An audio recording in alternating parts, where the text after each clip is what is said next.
Boom, kadeem kabam, guys. This is Games Techno back with another freaking video. And in this video, we'll be doing an experiment. Okay, and in this experiment, we'll be seeing, do your skills improve by solo landing in horde zones only for 2 hours? So basically, what we're gonna figure out is if we'll have any kind of skill improvement by solo landing in horde zones only for 2 freaking hours. And how we're gonna do that? Let me explain. But before that, let me tell you my hypothesis. As we're talking about experiments, let's talk about the hypothesis. What do I think is going to be happening? So I think that the skill of ours will improve somewhat, as we'll have to go through the pressure or hoops of random loot, 1v3s, and fighting against multiple squads at the very same time, etc. So I think effectively the skills should improve. Even if we're doing this experiment for only 2 hours, that is a relatively small amount of time, the skills should somewhat improve. That's my hypothesis. Okay, and then are the requirements or requirement for this experiment. There is only one requirement: will always land solo and on the hot drops. That's the only necessary requirement.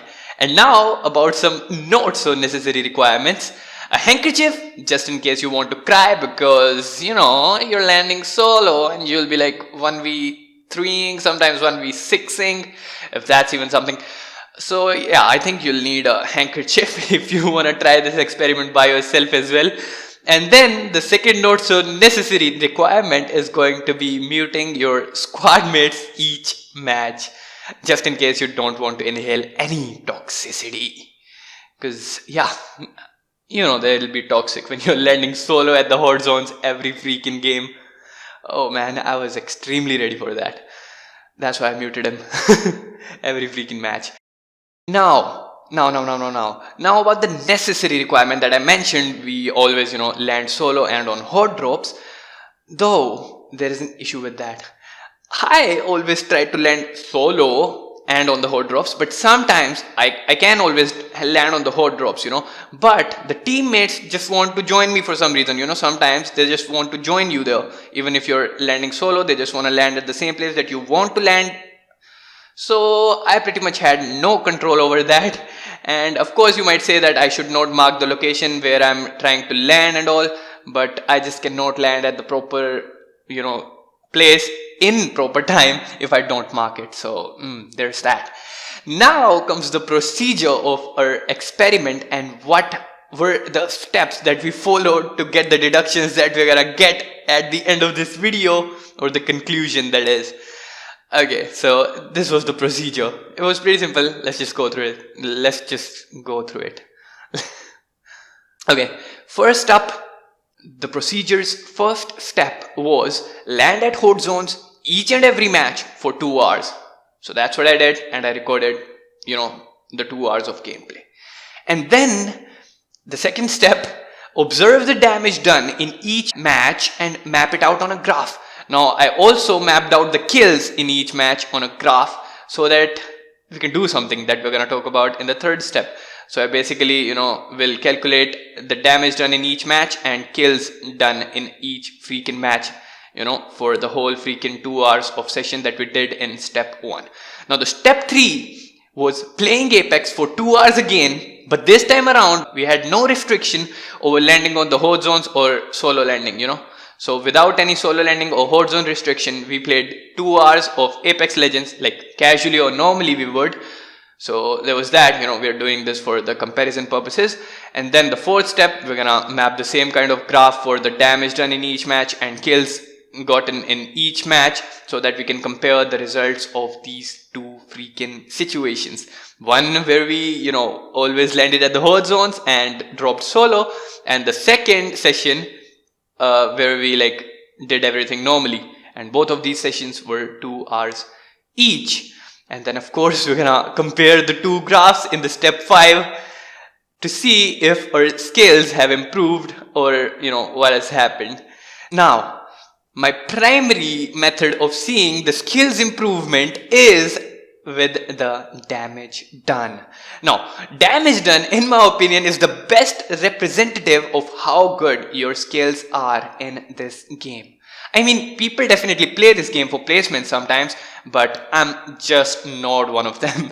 Especially in casual or unranked mode. I mean, why would you play for placements? Just do the most damage, and of course you can get like 9 kills and do only 900 damage, so that's not very, 900 damage is a good amount of damage for 9 kills, I'd say. I mean, decent amount.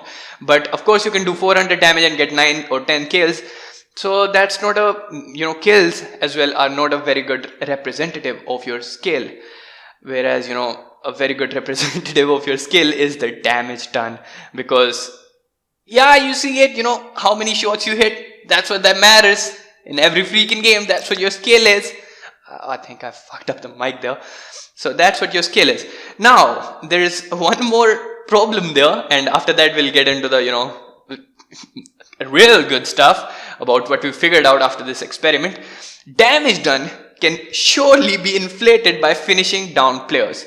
So I've made sure that during this whole experiment's playtime, I've never intentionally finished someone down just to boost my damage numbers, so that we can get a clear and accurate result in the freaking end.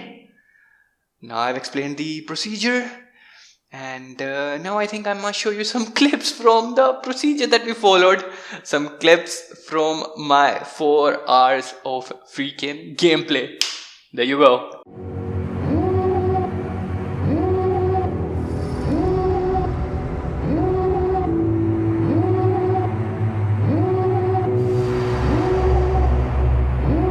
Devil in a red dress, call 911, I'm a killer. You know I hate to confess. Bang bang, got my hand on the trigger. The devil in a red dress, call 911, I'm a killer. You know I hate to confess. Bang bang, got my hand, call.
Okay, I hope you did enjoy the gameplay, somewhat. I hopefully did not overdo that, the gameplay part.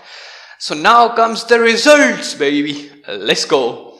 Okay, so we had a total of 26 matches while doing the horde zone plus solo drop only thing, and 14 matches only while playing casually.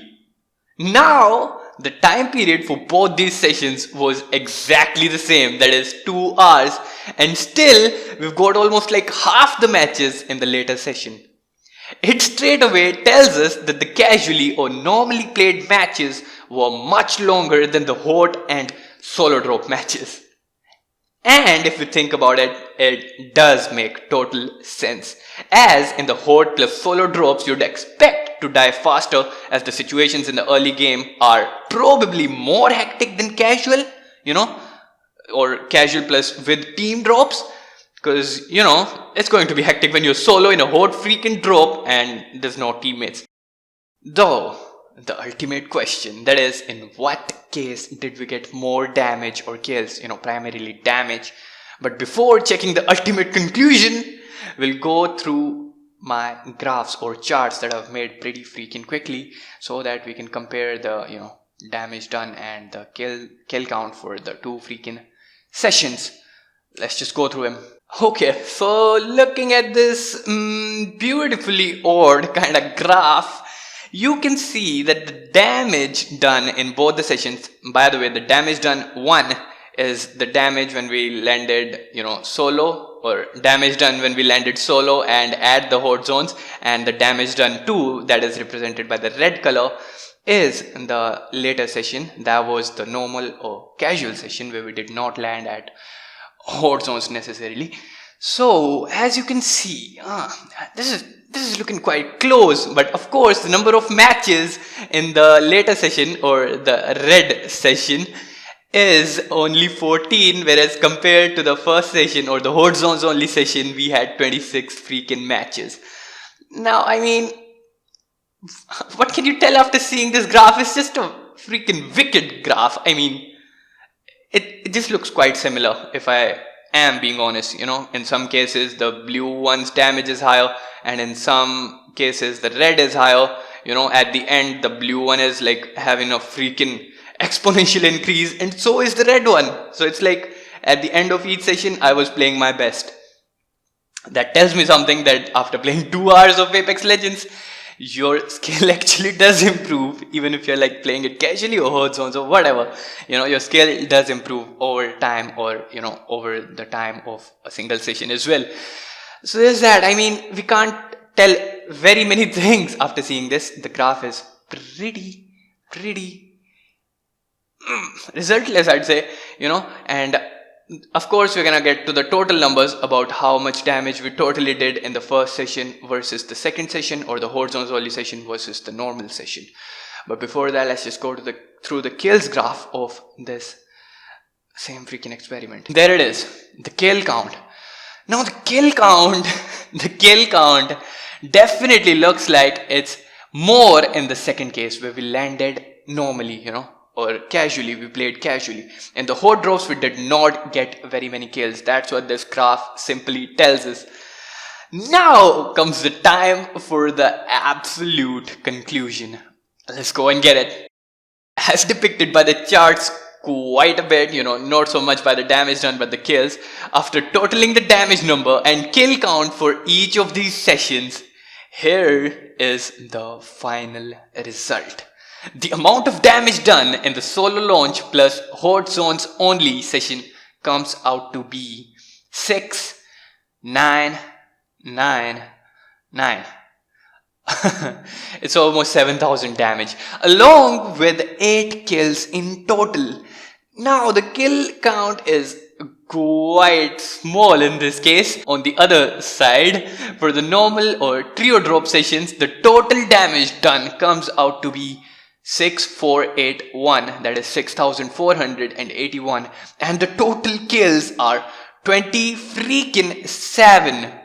Like, whoa. I mean, I definitely did not expect this kind of result. In one case we have a little bit more damage, and in the other one we have quite a bit of difference in the kills. So we had, in final conclusion, we had more damage in the case of solo landing for 2 hours at horde zones. We had more damage in that compared to the normal sessions, but we had way more kills when we landed with the team and we played casually for 2 freaking hours. Though, what did we learn? Now we learned that the skill definitely does improve because the damage done is greater in the first session, or the horde zones and solo drops only session.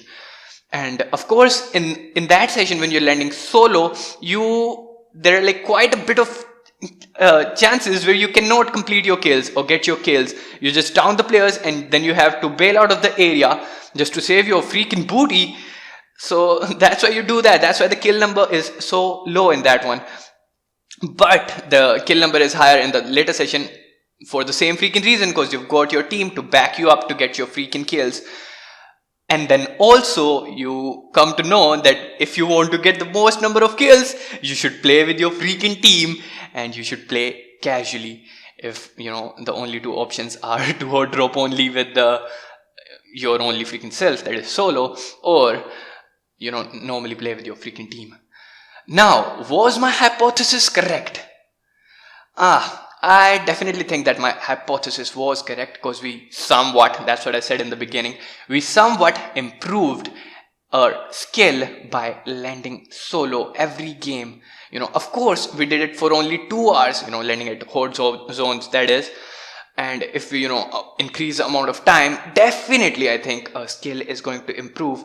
So of course, when you are feeling motivated enough to land solo and do it YOLO, you can definitely do that, and it can potentially increase your skill at this game.